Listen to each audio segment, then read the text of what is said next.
All right, we are live for an RTD Q&A. Excited to have first-time guest, Mr. Charlie Robinson, author, as well as just educator. And I'm excited to have you on the show, Charlie, as I mentioned beforehand, due to the fact I actually got a copy of the book myself. Oh, nice. And I'm like, let me go ahead and reach out to him and have him on so he can give us some of the nuts and bolts and just talk this thing through, man, because as we mentioned beforehand, things seem to be picking up full steam ahead. So, Charlie, welcome to the show, my friend. Well, thank you for having me. And that you've had Jeff on, you've had Doug Casey on before, and Jeff was my co-author on the book. Doug Casey wrote the foreword to it. Fun fact, we had Ron Paul agreed to write the foreword to it. And 2 days later, he had his medical incident that we saw on live. And we were like, oh, we should let him off the hook. We should let him recover. So we sent him the message saying, don't worry about it. And then reached out to Doug, and Doug, of course, did a great job with the foreword. Yeah. And it's interesting because Jeff and I started the idea behind this book in the summer of 2018, and things were considerably different back then. And it came out of a phone call that we had. I was on his show, the Anarchast, doing a promotion for my first book, The Octopus of Global Control. When we got done recording, we'd had a really great talk. We stopped recording, but we were still chatting online. And he made a comment about, it's all coming down. And I was like, well, would elaborate? What do you mean? He's like, financial system, the way it's all a house of cards, the way it's set up. And I was like, yeah, of course. And we went down this path and started talking about that. And he said, we should work on something together. We should write a book together. And I said, I'd like that. That would be interesting. Let me sort of think about how I envision, or let me think about kind of the theme or where we would go with it. Yeah. But what he said stuck in my head about it's all coming down. And so in my head, I'm thinking building 7. You know what I mean? I'm thinking like a controlled demolition of a building. And I'm thinking, well, maybe we could we could write it in a way that sort of mirrors the way you take down an actual building, how you pre-weaken the structure and identify the support columns and rig the detonators and push down the plunger and all these things. And we could sort of make the comparison to where the American empire is and the things that we're experiencing. So that's how the book started. And we were just about ready to have it launched. I was hoping to get it out this February of 2020 at Anarchapulco, which is Jeff's anarchist convention that everyone winds up going and speaking there. And it wasn't quite ready. And I was like, oh, it's frustrating. I wish we could have got it out. It would have been the perfect time to launch it. And then the Corona situation happened a couple of weeks later. Yeah. And we were like, okay, we need to stop what we're doing, watch how this all sort of plays out, and then incorporate that into the book, because this is going to be a huge part of it. It's going to have, it's going to be very relevant. And that's what we did. We stopped for about 5 months, waited to see how it played out. Jeff and I reached out to each other, said, have we seen enough? I've seen enough. You've seen enough? He's like, I've seen enough. All right, let's go. And we started typing it, then put it back together and infused it throughout the whole book. So it kept it as relevant as possible. And I think people, if we'd put it out in February of 2020 and the imagery on the cover, which is Building 7 wrapped in an American flag as it's coming down, I think a lot of people would have said, I get it. Maybe it's coming down. Maybe it's not. But we put it out the Friday before the election. Yeah. And on election day, it became a #1 bestseller. And I was like, I think, Jeff, you timed it perfectly. I was so bummed that the timing was off. And I was in my head, it was just, we blew it or whatever. And in the end, it worked out perfectly because of that. And so here we are, trying to explain to people how some of the problems that we're experiencing right now in 2020 the seeds were planted, or the fuse, in this case, the fuse was lit 25 years ago. And how some of these policies work to hollow out America on the inside, so that by the time you get to the end of 2020, you just have to kick the door down and the whole thing comes crashing down. So that's what we laid out, tried to talk about the history of empires. Of course, if you know Berwick and Doug Casey's involvement as well, we got to talk about financial components of it, the infinite money printing and the things like that they do. So, it's great. It was great. I'm an American from America, And Jeff is a Canadian who left Canada, lives in Mexico, is an anarchist who runs a multi-million-dollar vigilante corporation that does financial services. And so you get my sort of more traditional, myopic sort of look at America because I'm America-centric.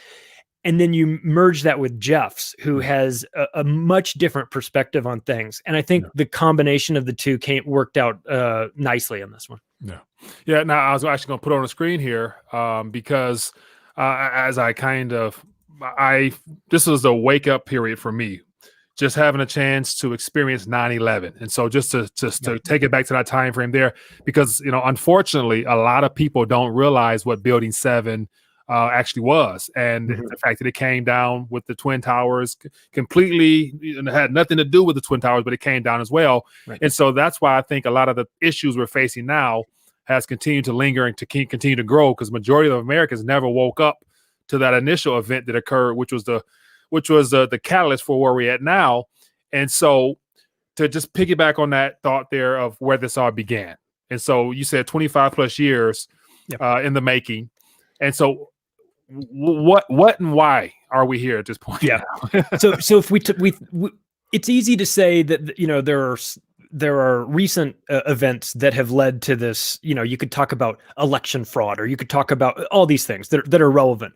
But if you go back to, say, the Bill Clinton era, and you look at some of the policies that he put in place, this is what we describe as the pre-weakening of the building.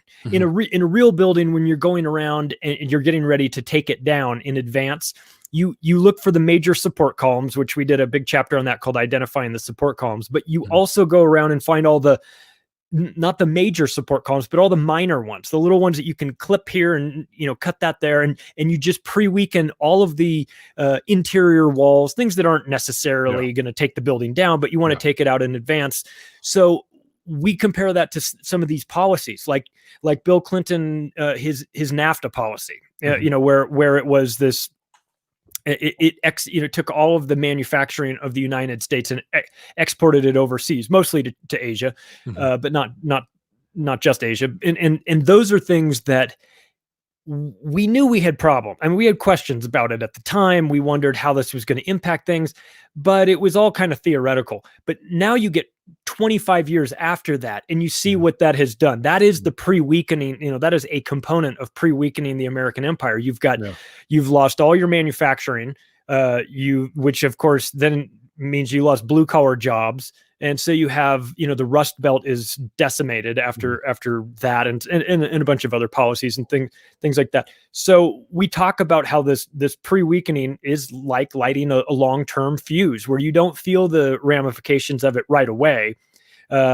You feel it the next, a generation away. So it's things like that. It's things like messing up the education system with Common Core that Bill Gates has financed to turn a generation of kids into very, very afraid, terrified to go to school because, 2 + 2 should equal 4, but if you don't show your work on how you get that, you get the answer wrong. And somebody that says 2 + 2 = 5, but they show how they got their work to that, they get the answer correct. And you're like, what are we doing here? You're like, what? And then you think, all right, well, what is the impact of this? Where do we feel this? And it's like, well, when those kids get old enough to go to college, they're not going to go to college. And then, what are they going to be qualified for later on in life? So we talk about that. We talk about how some of these policies, the Nixon administration, in conjunction with David Rockefeller and Henry Kissinger, opening up China and what that means. And there's a lot of demonization of China right now in the mainstream media, and we explain why that is.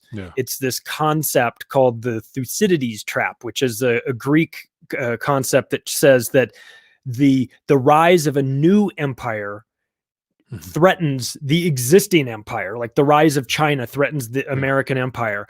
And in 12 of the 16 instances in our recorded history in which that's happened, it's ended in war. So things like that are kind of, taking a look back at history to see how things panned out for these other empires. Did they face similar things? Yeah, I mean, there's obviously differences. They didn't have, self-driving cars and things like that where we're going to, but they did follow very similar patterns where in the final stages of collapse of these empires, the general public was the last people to realize it was happening. They had the Roman bread and circuses. They did a thing called coin clipping, which was taking gold and silver coins and clipping little pieces, little triangular pie-shaped pieces out of the edges and collecting all those and melting them down and making new coins. So it's like, whoa, I'm thinking which is the debasement of the currency. Exactly. I'm thinking the Fed, they learned from the Romans. They're just doing digital coin clipping here. So the debasement of the currency and the distrust of the media and the lack of, the politicians stealing everything that's not nailed down or bringing in their oligarch friends, all of these things that we are experiencing right now, they're not specific just to us. These are things that have happened in the past. These have happened to many empires. And in the end, the outsiders are sitting there going, of course it came down. What did you think was going to happen? The signs were everywhere. You chose to be willfully ignorant and not see the signs, but they were everywhere. And I think that that's kind of where we are right now. And in 2020 has shown us anything. It's that, we have been these frogs in the pot that have had the water cranked up at just a little bit higher each and every year. And 2020, they just turned the whole thing to boil, because that's where we are. So it's important for us to, we talked about the past, where we have been or where history has been and how empires sort of work out. And then we talk about the present, which is how we're, what we're experiencing, where we are on this chart, this cyclical chart that by all accounts, we are at the last stage of that. I think it's quite obvious. And what does that mean? What does that mean going forward? It could mean, it's going to mean scary times, very uncertain times, but where there is uncertainty, where there is massive change, there's also massive opportunity. Yeah, no, good point there. And one of the things that you hinted at earlier as an indicator of how all those prior empires have come to an end, it was due to war. And so it looks like, the last war that we were just finishing up was the war on terror. And that was, I think, 15, 16 years up into President Trump. And then they got away from that and utilizing the Trump. And I'm curious to get your thoughts on this political charade as well. So we can, feel free to touch on that as well if you want. But now it's the war on cases. And so ultimately, it sounds like that is the war that we're in now that will end this empire. Would you say? Yeah. And it's always an invisible enemy. It's terrorism. And it's in my first book, I pointed out the statistic that you are 7 times more likely to die in America from a vending machine falling on you than to die from a terrorist in the United States. So, and that is, but yet we've spent $1 trillion searching for terrorists, got to look for them in Tora Bora in the caves. And I mean, it's fake. He says, I want to say, if I'm not, I think I heard something like $7 trillion since 2001. I could be off, but the war on terror was 7 trillion. Yeah, exactly. And and they factor in like long-term costs or anything. And that's only the money. That's only the things that you can quantify with a dollar sign in front of it. I mean, how you calculate the suffering and all of that is immeasurable. And so here we are again, going to war against an invisible enemy. That, ramping up the fear, using the media as co-conspirators to sell this thing. I had David Icke on my show, Macroaggressions, a couple days ago, and I was talking to him about, I said, David, I wasn't alive for the Black Plague, but I'm pretty sure they didn't have a public relations department for it. And it seems that with this current situation, this virus, there's a lot of, there's normalization of the masks, and there's this constant push on the media, social media, television media, just regular internet media, to remind everybody about the virus. Constantly. And I just feel like, if it's a real pandemic with bodies stacking up, you don't need a public relations department for that. Everybody knows. You don't need to tell people to wear the mask or do this or do that. It is implied by the fact that everybody knows people around them that are dead. And so even the most brain dead, fluoride filled American television consumer is starting to get the feeling that there's maybe something not right here, like that the story's not at it. Now, they may not be to the point where a lot of us are, which is this is just straight up lies and propaganda. But everybody sort of feels an uneasiness about this, like they're not getting, they're being told don't wear masks early on. It doesn't work. You don't need it. Then it's like, oh, you have to wear a mask. Why aren't you wearing a mask? You want to kill grandma? And you're like, what? Yeah. I was just in the grocery store last month with no mask. Now it's mandatory. What's going on? So people are starting to kind of make this connection and wake up to maybe that the government is doing another one of these things with their partners in the media and big pharma to get everybody very scared and compliant and docile about something that's coming. And then, of course, one of the nice things about the delay on the book was that not only were we able to incorporate the Corona situation into this, but we were also able to explain to people about the World Economic Forum and and their plans for this great reset and the fourth industrial revolution and everything. Yeah. So what you find when you pull back and take like a big picture view is that a lot of these industries are interconnected and they're all working. It's like they've pushed all their chips all in on 2020. Yeah. This is the year. Any agenda that you had, any crazy idea that you wanted to, spring on the unsuspecting public that you knew would never get approved in a million years before, take a look at it again and see if maybe you could put a coronavirus slant on it and then cram it through Congress and try and do it that way. So we're seeing all these insane ideas and talking about, how you've got to be in your house and then you can't get on an airplane. And then we have to have mandatory vaccines and then we have to have vaccine passports. And you're like, whoa. All this stuff seems like it's happening at warp speed, Operation Warp Speed. So. Yeah. And speaking of which, so to kind of frame it a little bit, all the buildup was all the prior policies implemented that have been tipped over or been used for this last pillar or last column, which is they're attempting to either push over, collapse, or whatever.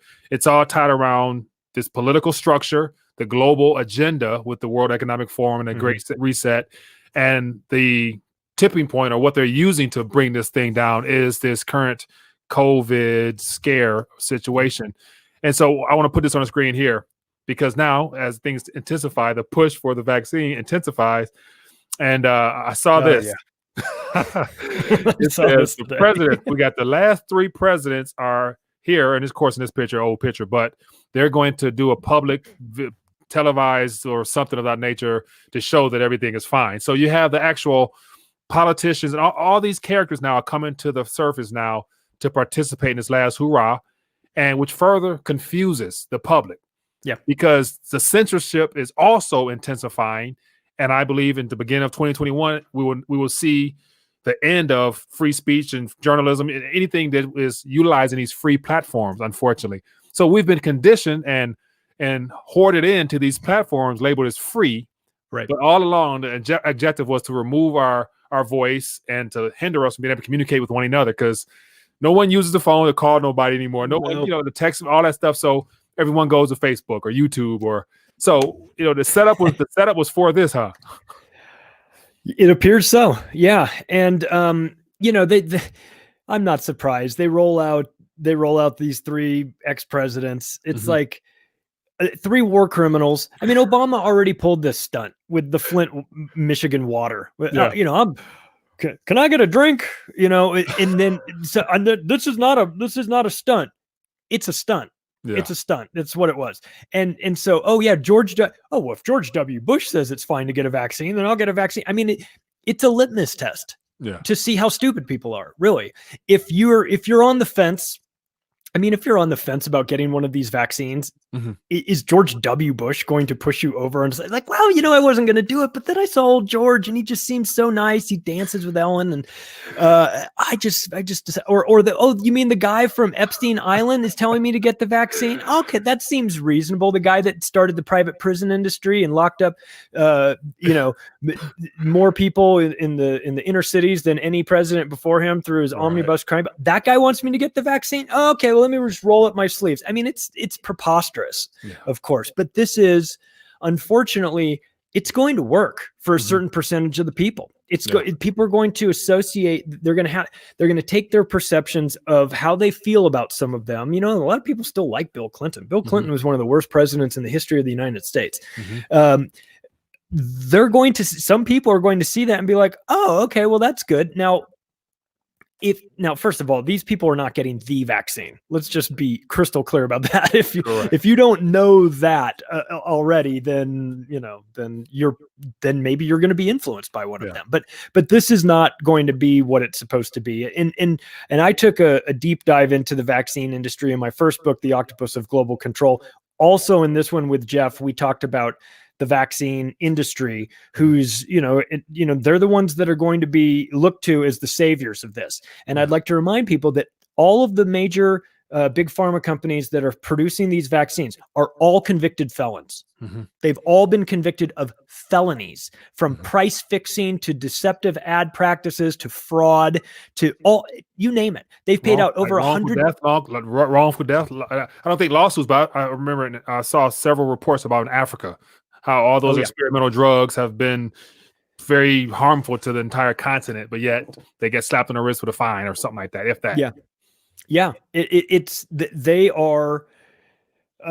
it's the big deception, because people's relationships with the pharmaceutical industry varies depending on what your body's like. I have a friend who is diabetic. She sees them as they saved her life with an artificial pancreas and things like that. So her relationship to big pharma is much different from mine, and obviously much different from somebody that has a vaccine damaged child. So when people start to hear about this, the vaccine conversation as we're getting into it, I think you're absolutely correct when you said that starting, coming this next year, these platforms are not going to allow any sort of free speech. Of course they're not going to, because they don't want people to get both sides of the debate on, both sides of the argument on this vaccine component, because when they do get the other side of it that big pharma hides, because 60% of their television news ad revenue comes from it, they're going to be stunned when they find out the truth of what the pharmaceutical industry has been hiding with their vaccines, and how they've paid out $4.2 billion in damages, even though they have the system rigged that they can't be sued for product liability. So even through the rigged VAERS court, which is a vaccine adverse effect court that's set up, it's by all means a kangaroo court run by the Department of Justice and Health and Human Services. It is, even through that rigged court, they've still paid out $4,200 million to settle claims. And so we've got big problems with this. And yet, if you decide you want to talk about this on, on a public platform, or on a platform, you will be silenced. You will be silenced with fact checking people, or you will be deplatformed, or you'll be like David Icke, straight out banned from the country of Australia. Yeah, so here's an article that I just typed in real quick that I saw earlier, but Facebook is looking to definitely, criticize and to remove any, as they say, misinformation. And so that's the thing. What is misinformation in a world of lies and illusions and trickery and you name it? And that's the problem. What gives them the right, other than their terms and policy of service agreement that we all agreed to when we signed up for a free account on their platform? What gives them the right to categorize misinformation or information in general? Yeah. And that's where majority of people do not begin to even question that. Yeah. And they buy into it. It's also this, if you're somebody that watches the mainstream media and you feel like you get your information from them, you make an assumption when you do that. You make an assumption that, first of all, that what they're telling you is the truth. And you also sort of secondarily assume that if there's a huge story, you're going to hear about it on your nightly news. When it comes to vaccines, a lot of people are like, when you talk to them about the adverse effects or the real serious problems that the vaccine industry has, you get people that say, well, I didn't hear about that on CNN. I've never heard about that on CNN. And if I haven't heard about it on CNN, it must not be happening. And it's like, well, you've got to understand that the news anchors aren't allowed to go there. If they decided they wanted to, do some big expose and spring it, not tell their boss about it and just do it on the nightly news, the president of Merck will be in Jeff Zucker's office the next morning threatening to pull $1 billion worth of advertising from him. Mm-hmm. You know, if you can't get a hold of Anderson Cooper when he has a, you know, an epiphany where he's going to tell the truth and talk about vaccines, it'll never happen. So it creates this situation where people are watching the news. They're expecting to hear both sides of the argument. All they hear are the positive components of the vaccine. Mm-hmm. They never hear the negatives, and they assume that the reason why they're not hearing the negatives is because there are no negatives. Yeah. That is not the truth. That is not the case. It is that there's so much ad dollars that are coming from big pharma to the mainstream media that they can't talk about it. Yeah. Or risk putting those ad dollars, having them walk out the door. So it's a real devious system. And now it's like, well, we're talking about like Facebook's going to be the fact checker of misinformation on COVID vaccines. I mean, give me a break. That is laughable that you're going to put, this is the fox in charge of the hen house, because who pays, Facebook, who advertises on Facebook? Big pharma. I mean, it's the same situation. Yeah. These platforms that need advertisers are going to take the advertisers that have the money to be on the sites. So you're going to get big pharma. You're going to get, the banks are going to be on there. So to expect that the platforms or the news agencies are going to be objective and honest about this is just it's unrealistic, I think, at this point. Yeah, I'd agree. And all along the economy is there's so much stuff hidden from the average person's viewpoint on what's the true state of the economy. Yeah. And so, of course, I think it was end of summer, early fall. It was they were preaching about a recovery. They actually changed it from V-shaped to K-shaped, and of course, spewing all types of fake statistics, stats out there about job numbers looking good, everything looking promising, and they're using the equities markets as the measuring tool for, I guess, the true nature of our economy, right? Because everything is at all-time highs in the midst of all the bad things that's really happening. Right. And so all trying to cover up this monetary shift. And so this last pillar of this system that we're under now is being tipped over, brought down, end of empire, as we know it is occurring now, in preparation for, I guess, to unify all nations towards that global agenda that is in play. Now, how do you see, at this point, and also this is on a political note, the Trump fraud situation is going on now, as well as Biden administration already got his whole cabinet and ready to go day one. So is that smoke and mirrors altogether, or are you of the mindset that perhaps Trump, because there's a lot of QAnon individuals out there that say Trump's trusted plan, What do you think about all that? Well, I never trust the plan when it comes from the politicians. I like the plan. Sounds good. Round up all these maniacs, throw them in. They're expanding Guantanamo Bay and put them. Okay, good. Let's see it. I love it. That sounds amazing. I don't know. I mean, what we're currently going through with the with the the shifting of Biden says he's won, or the media's crowned him.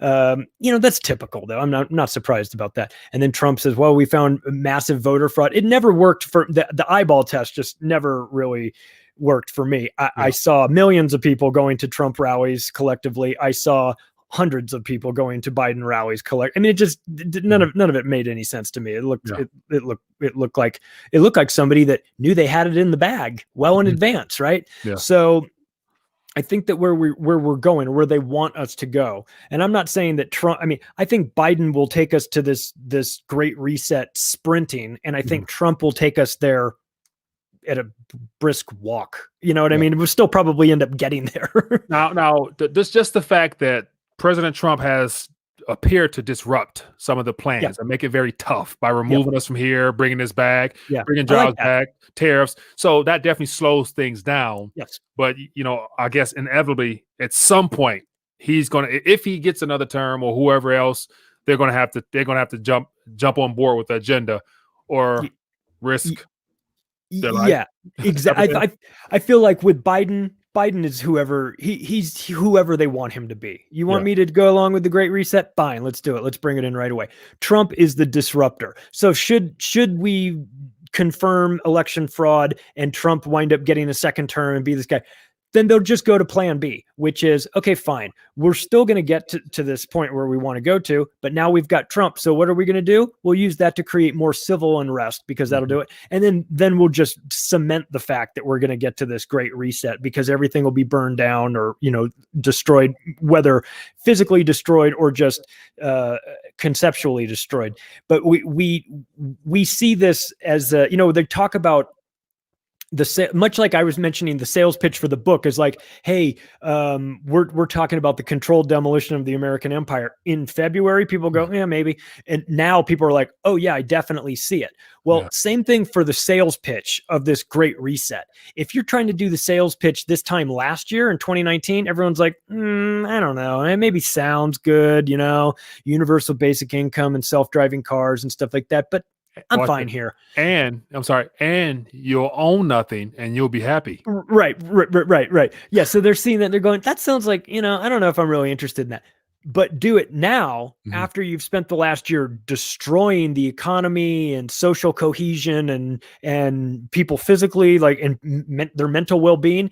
Now you offer them the sales pitch of, hey, would you like to try this new version of reality? You're like, I might be interested in that. So they have to. And this is sort of the premise of the book.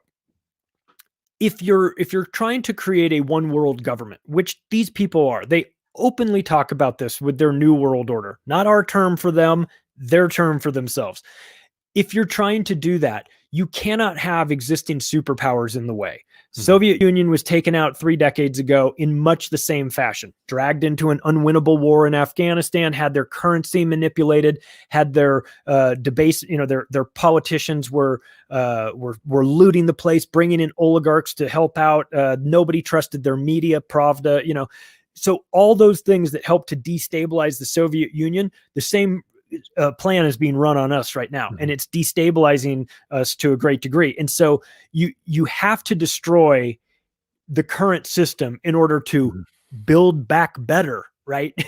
To build on the ashes of this. So if Trump winds up being the guy for a second term, then they'll just make sure that when they do build back better, it is literally on the ashes of the United States. So expect more insanity and chaos and rioting and all of that stuff, because he's disruptive. Like you said, he will create situations that don't benefit them. Not all of them. I mean, he's not fully against their plan. He's a difficult guy to deal with, and he's disruptive, and that can be a really good thing, actually. And I'm not opposed to, people have asked me, like, do you like Trump? Like, I like how angry he makes all the establishment people, for sure. I don't like that he brings in like John Bolton's and guys like that, but do I like that he makes Jeff Zucker at CNN nervous? Oh, absolutely. I love that. There's components of this that I think are necessary, like being very disruptive, and that could be a good thing. But in the end, the agenda stays the same. How you get there, it might just be two different paths, but they want us to go to a place where we view our freedom as some sort of like liability or something, or it's like that we now associate each other with disease ridden, and like, that person's not wearing a mask, they're sick, they're selfish, or they're whatever. And so it's at its core, it's a massive psychological operation against the public. It'd be fascinating if it wasn't so damn terrifying and important to us to figure it out. I mean, if we were examining this from a safe distance and we were looking back on it, we'd be like, what a con job they pulled, and like how they brought in the media and how they changed the stories over and over again. That is a classic CIA psychological tactic, straight out of their handbook, for destabilizing people. Like the playbook that the CIA uses to destabilize foreign governments is the same playbook that's being run currently on us, and it's working to a charm. We just have always watched it happen over there. We've thought, oh, well, that happens there and not here, but now it's happening to us, and still half the public doesn't know that they can't seem to figure it out. Yeah, good point. So we got about 140 or so people tuning in. So once again, I have Charlie Robinson joining us, the author of The Demolition of the American Empire. And so I wanted to have you on the show because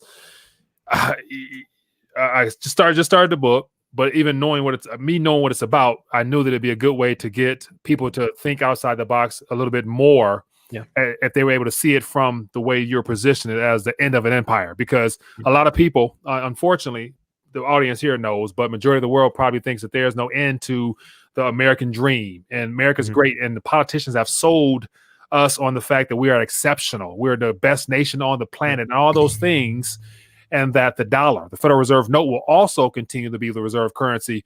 And so share with me your thoughts on, as the economy crumbles, they've weaponized a dollar. Therefore, there's going to be some issues with that, and that will lead us into this decade. So do you see within this decade, that time frame, to where central bank digital currencies and all those things come into full-blown effect, and the world no longer wants the Federal Reserve note?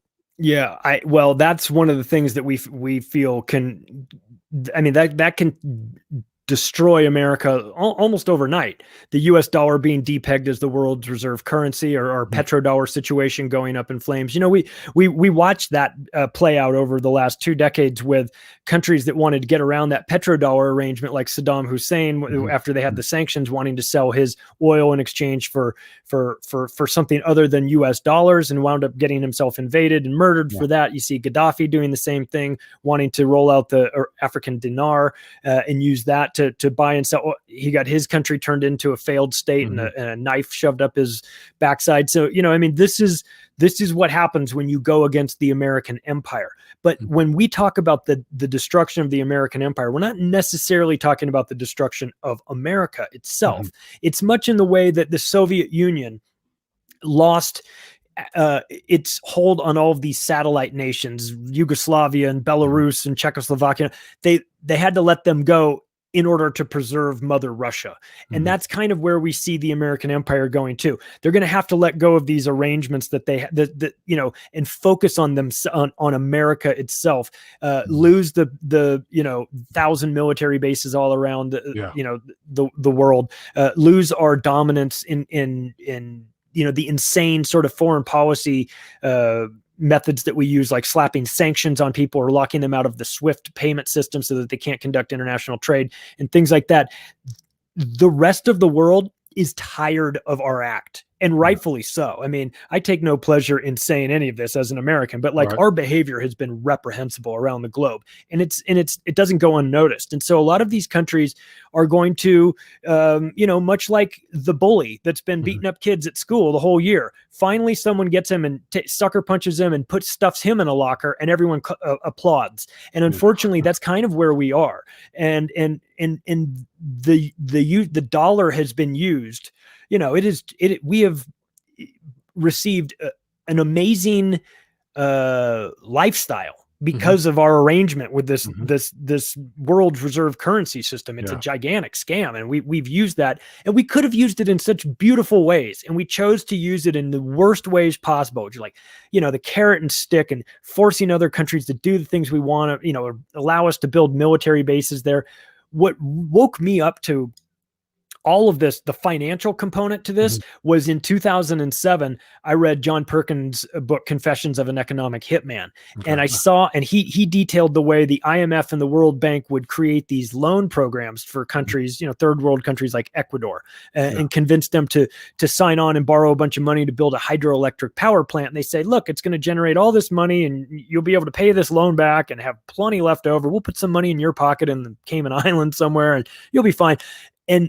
And then the plant gets built, and it doesn't pencil out, and it doesn't generate this sort of revenue, and they fall behind on their payments, and they can't make it work. And so then the IMF and World Bank come back to them and say, you know, you owe us a lot of money, buddy, and you know, with the baseball bat and everything, like, but I think we can work something out. We'll have you vote our way in a UN resolution, or privatize your lumber industry and sell it to our buddies, or you know, put a U.S. military base. All these things, these things that have been used, that where these bankers have used the power of debt to enslave countries. these things do not go unnoticed, and America has led the charge in this. And so when it all comes undone, and the world turns on America, they will have nobody to blame but themselves. And of course, when I say this, I'm talking about the American government. I'm not talking about the American people. We're sort of differentiating. Most American people don't understand how their own bank works, let alone Federal Reserves and this. And we see this new push for a digital Fed dollar and things like that. Like, oh, whoa, no. I mean, this is all wrong. So it's going to be an interesting, it's going to be an interesting decade to see where we go. This is, we might want to consider moving ourselves out of the direct line of fire for what is coming here, and sort of taking some plans. And the first step is, like Mike, the first step for addictive people is admitting that you have a problem, right? So here we are in America. We've got to sort of admit that we have a problem. We have a problem with our financial system. We have a problem with our media. We have a problem with the military industrial complex running our foreign policy, and all these things matter. And until we sort of have that conversation about it, nothing's going to change. And until we start holding politicians actually accountable, nothing's ever going to change, because they don't fear us. They don't fear repercussions. They don't, oh, what, the DOJ is going to come drop the hammer on me and do what? Not prosecute me? Oh no. So until we first have the conversation, we talk about where we then start to say, well, what are we going to do to make some changes in our world? And what are we going to, we're going to go into cryptocurrencies? Fine. But let's talk about which ones we're going to go into. Are we going to use ones that are actual privacy coins, or are we going to use ones that have backdoors that the CIA can get into and steal whenever they want to? You know what I mean? So this is the task for us moving forward. Yeah, I agree. So for those that are tuning in, feel free to ask some questions, and I'll definitely make sure to put it out there for you. And so I'm curious to get your thoughts, because I saw a question out there that someone mentioned about not necessarily escaping, but as you were mentioning, and just having a plan B or considering options. And so as you're describing, I'm thinking like, I've talked to people about, diehard American born, bred, loving, gun touting individuals that say, I'm never leaving my country. I'm going to fight till I die. I'm going to lay it all off my country.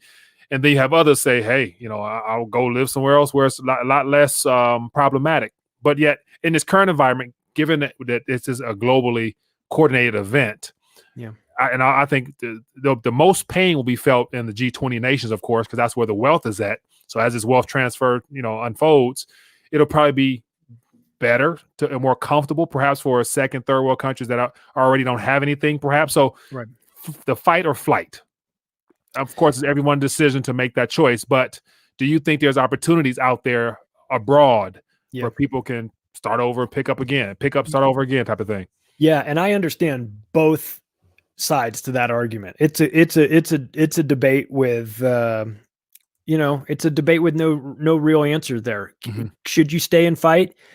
There's something to be said for staying and fighting, for sure. I mean, but then again, how was America formed? It was formed by a bunch of people that were fed up with the current situation. They said, this does not work for us. We can be part of this system, and the system's still not going to change, or we can create our own system. And so you saw that come here. Now I would suggest that where we are in America, we're sort of the same way it was, several hundred years ago under British rule. It's like, this system is not working for us. Let's go somewhere else. So I get that. Let's leave and go set up somewhere. I also understand, let's stay and fight this thing.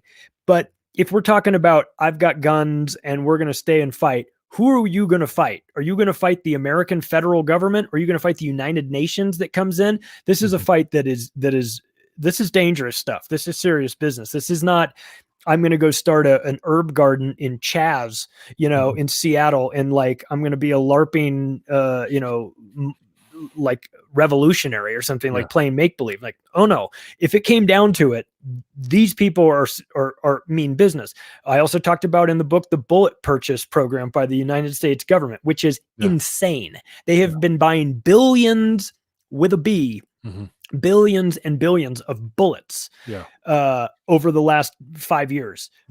why is Right. that for us? Is that to protect us against, I mean, it like really unusual amounts. So it's one of those conversations. I mean, it's going to be a different answer for every person. Are you, is it easy for you to sneak out of the country and go somewhere? Do you have the ability? Do you have second citizenship? Do you have a second passport? Or is somebody in your, does your spouse from another country, are you eligible for a second? I mean, you might want to look into that. You might want to look into residency somewhere else. Do you have the ability to buy yourself citizenship? Well, some places you do, like St. Kitts and Nevis and places like that, you can just buy citizenship. So those things are out there too. Those are options. Now, some people would say, well, you can't run. Don't run. There's no, well, listen, everybody's got to make up their own decision on this. Yeah. Do you have the reason? Are you in a city? Because if you're stuck in New York City and it goes down, you're in a bad spot. Are you out in the country? Do you have productive farmland that you love? That's a different story. So those people can stick it out for a little while. If you're in New York City in a 700 square foot 1-bedroom apartment that you're paying $5,000 a month rent on, you have to consider, like, you have to do the math and go, is this where I want to be? Or, are there better places for me? Are there better countries for me? So that is, it's going to be a tough question, but I think a lot of people in 2020 are looking back on World War II, and they're we're seeing papers, please, for your vaccination things. And they're also thinking about, like, what about the Jews in Poland in 1938, before 1939, in 1938, that were like, things are getting weird. Think it's time to leave. Can you fault them for leaving? Probably not. If you see the writing on the wall and you go, I get a bad feeling about this. This reminds me of something in the past that had really catastrophic effects. You would be, you would be forgiven for saying maybe it's time to head to the exit. So it's an interesting question. Speaking of which, the FEMA camps. And so I remember when I first started this channel 5-6 years ago, a lot of that information played into trying to understand what were they accumulating all the bullets and the food and buying up everything for, which led me to really start digging deeper. And then hearing about all types of different landmarks and different signs on the back of your regular stop signs that have directions for FEMA related events. And so emergency style routes. Right. And so I assume, we're referring to the situation out in Poland, mentioning about the camp situation. So I assume that's in the plans as well. Do you think that's still a part of the cards for down the line if people don't participate or willingly do things? Oh, yeah. I bet. I mean, the idea of concentration camps is probably bad PR, but the idea of COVID camps where we've got food and water and fresh blankets and we've got all the vaccine and we've got doctors and we can help you. Please come to the camps if you need all these. That is very much in the cards. And that's the stuff that you get called a conspiracy theorist for talking about. But it's like, well, please explain all of the documents that show the purchase orders for these camps. That these things are very real. They're actually real. And now they're, in every sort of month, the mask gets pulled back a little bit further and you start to see all the things that they said, oh, you're a conspiracy theorist for talking about maybe having vaccination passports and stuff like. You stop it. And it's like, what are we reading in the news today? Vaccination passports. We're reading that in the mainstream news, and they're saying, isn't it great? We're going to have these. And it's like, wait, you just called me a conspiracy theorist about this 8 months ago. Now it's in the mainstream media. Where's my apology? What about in New Zealand? They're talking about, they have camps open that they said are for COVID related. Or am I a conspiracy theorist for talking about the FEMA camps? And I understand FEMA is not in New Zealand, but these camps, this is a real thing.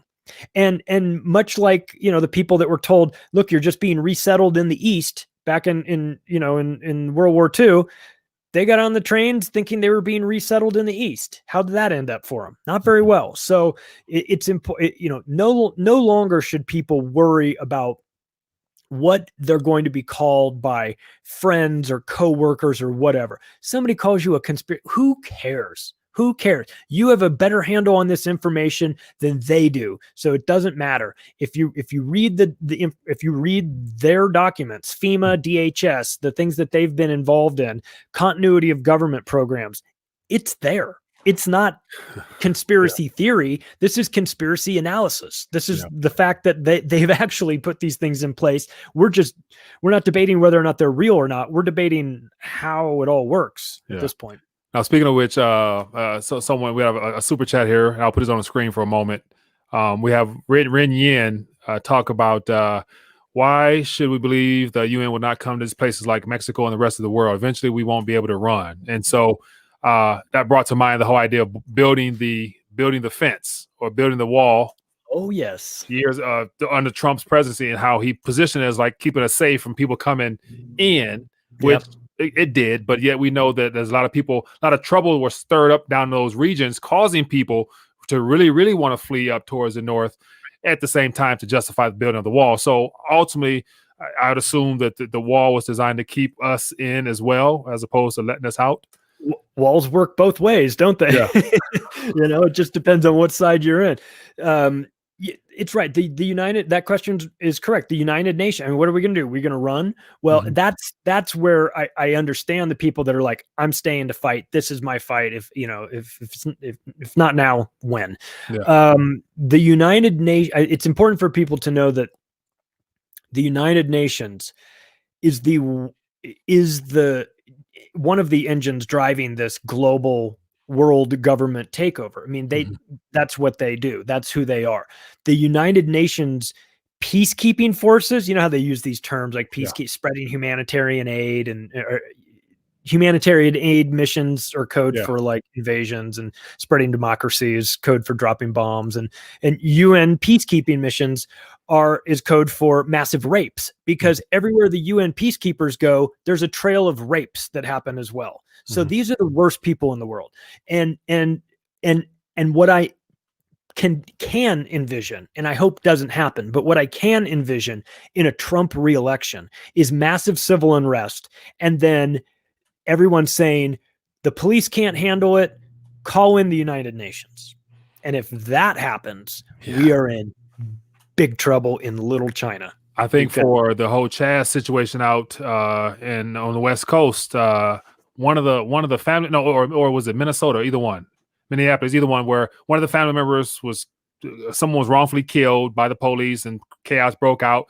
And I guess one of the family members wrote a letter to the UN asking for them to step in or oversee or help out or something of that nature. Right. When I saw that, I'm thinking like, first of all, that person I would imagine had no clue as to how to reach out to anyone other than the call of 911. How are they going to send a letter to the UN? So that lets me know that they were enticed and stirred up to do that. I'm thinking like, wow, like it's getting to that point, huh? Yeah. And so the idea of the UN coming in, it's already, the seeds are already being laid, I guess. So yeah, and when you perceive the United Nations as a peacekeeping force, I can understand why people would say, bring the United Nations in. We can't trust our own police. We don't know what side they're on. We have questions about, bring the United Nations in. They'll help. They're objective. Whoa. It's like, I get it. You don't know who the United Nations is. If you want to invite them in, don't invite them in. They'll never leave. Yeah. So I got a question here. Says so is he saying that reverse immigration and go to Poland? I'm not saying go to Poland. I'm just saying we suffer from normalcy bias, where we just make the assumption that today was fine and yesterday was fine, so tomorrow will be fine. And tomorrow probably will be fine.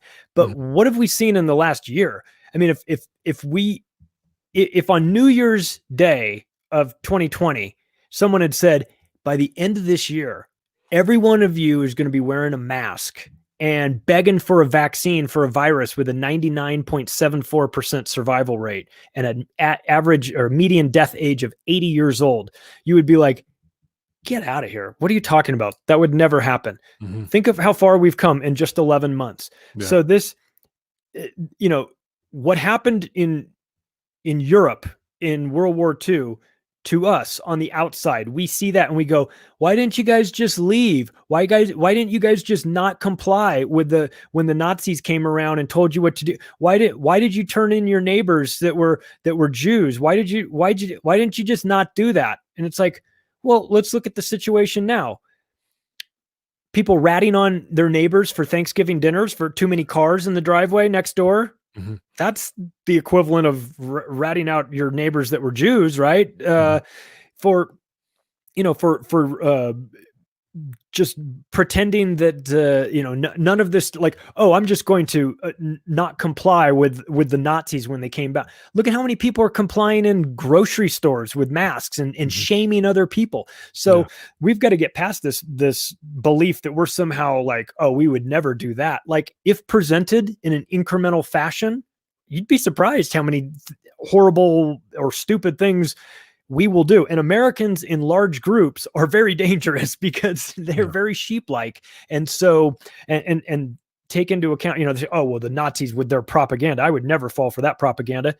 If you're watching your nightly news, you're falling for propaganda. I mean, we all do to a certain extent. It's your phone. You get notifications, whether you want them or not, saying that, cases in your neighborhood is up. And, I'm like, damn, I didn't want, and that's the thing. And when it comes to those, built into the software, you can't opt out. Like I can't say spam, so like you can spam everything else. You can't click spam, or you can't report that crap.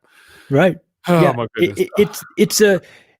What we're learning is that, I mean, this is not a great lesson, of course, but we're learning that what happened in World War II, how you turn decent people into maniacs, can be replicated here if you have the right ingredients. If you have a scared public, a very authoritarian media, psychopaths running the place, bankers backing them up, and industrialists willing to produce all of these weapons, be they actual weapons or vaccine weapons. I mean,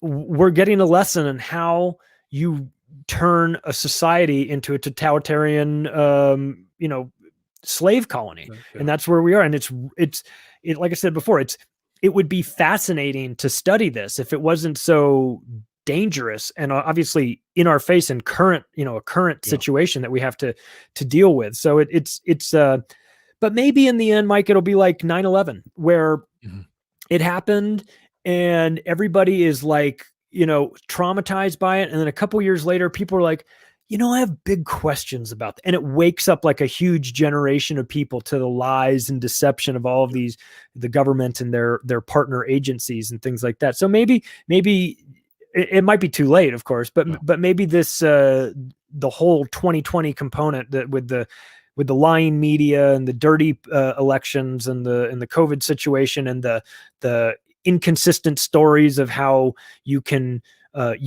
you can't protest, but you can riot, and or you can't go to a local gym, but you can protest. You know what I mean? Like all of this maybe this will be maybe it'll be the thing, the trigger that wakes enough people up and they go, oh, I get it now. All this stuff is a lie. It's just a debate about the degrees of which. So I certainly hope that is how this whole thing winds up ending in the coming months or years, is that it has the exact opposite effect and winds up waking up vast majorities of people that would have been blissfully ignorant to all of this. And we all rise up collectively and say, we're not listening to the mainstream media. We want these people out of office. We're not participating in this vaccine program, and we don't trust any of you from here on out. I hope that happens. I really do. I do. Will that happen fast enough? I don't know. It'll take a miracle and an act of God in direct probably, I believe. So two last thoughts, and then we'll get ready to dial back. Okay. At this current moment, Second Amendment, we still have the biggest, last nation probably, or in the only nation with the most guns in our possession.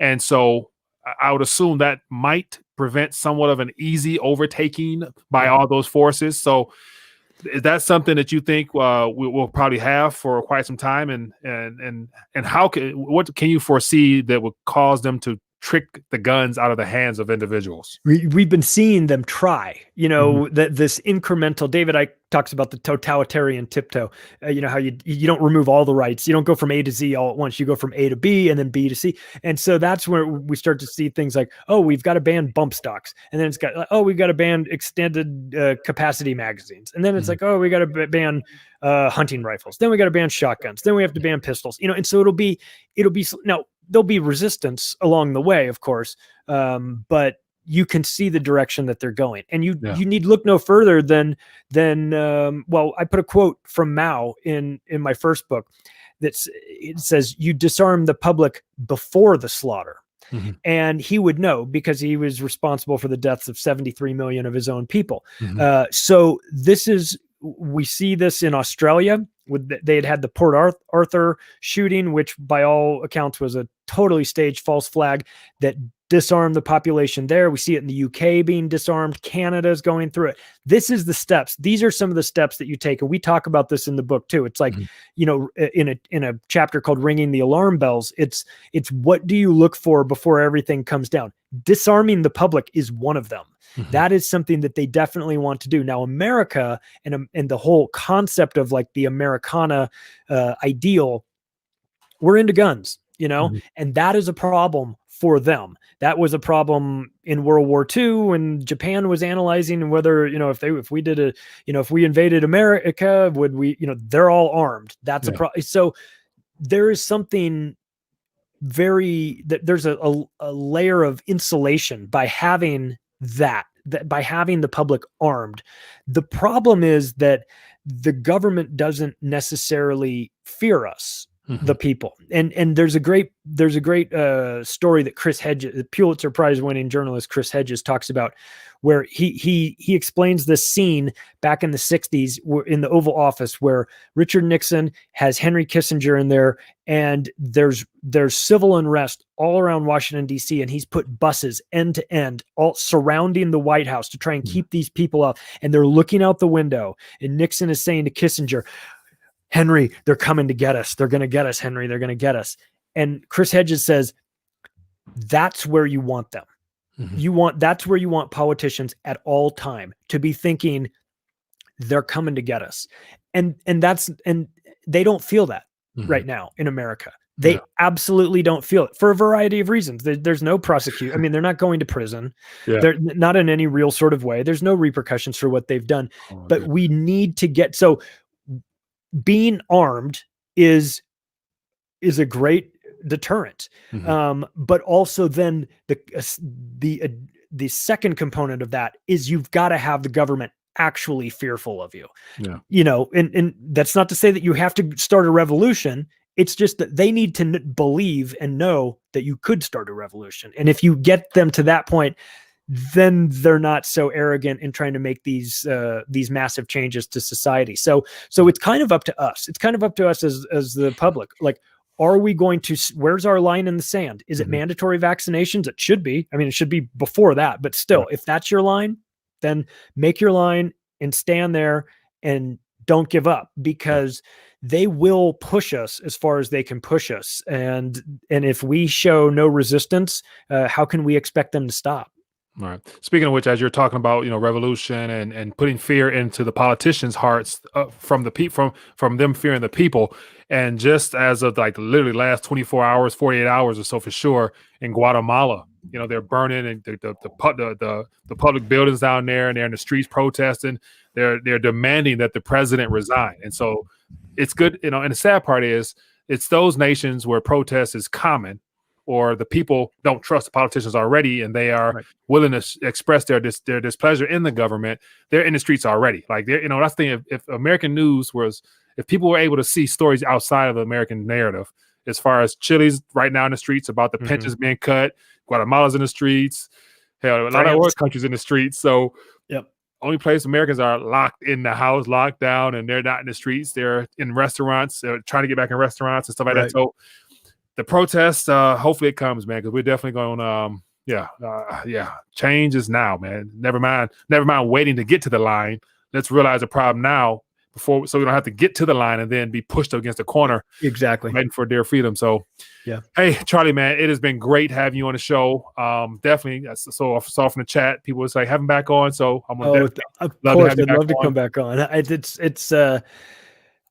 feel like this is important. It's important to talk about this stuff. Look, it can be a bit depressing because we're talking about like really negative aspects of our society or some dark days on the horizon, but But if we're not going to be honest about it, if we're not going to be, really assess our current situation, then what are the chances of us actually changing it? So let's have the difficult conversations.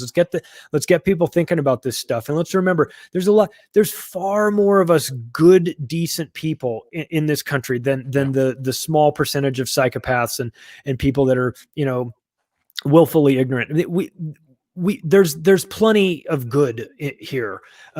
The American government is not a reflection of the American public. The American public are much better people than the people that represent us in government. And those people have been making decisions on our behalf for a long time. That has to change. But we've got to get mad about it. And when we get mad, I feel like we can do something about it. I look at France. I look at the yellow vest protest that went on for a while. We see the new round of protests. We see this happening in other countries where they rise up, and guess what happens? The government backs down, but you gotta get in it, and I would prefer this be nonviolent.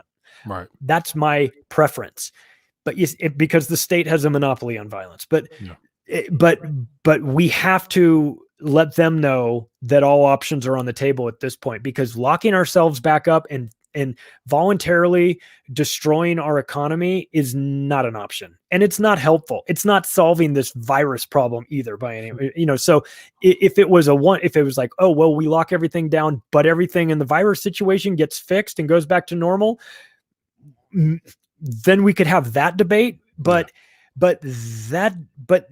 locking everything down doesn't fix the virus situation.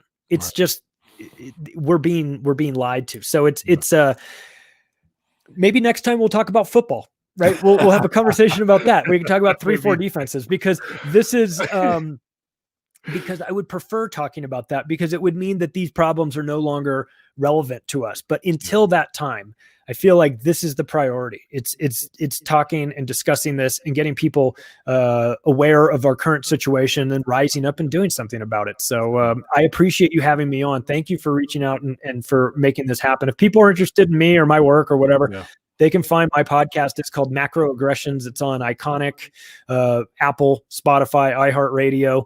I've got a YouTube channel there, and the books are available on Amazon. And if you want to reach out to me, you can do so through my website, theoctopusofglobalcontrol.com. I'm pretty approachable and easy to get a hold of. So if you have questions or comments, you can direct them there. Sounds good.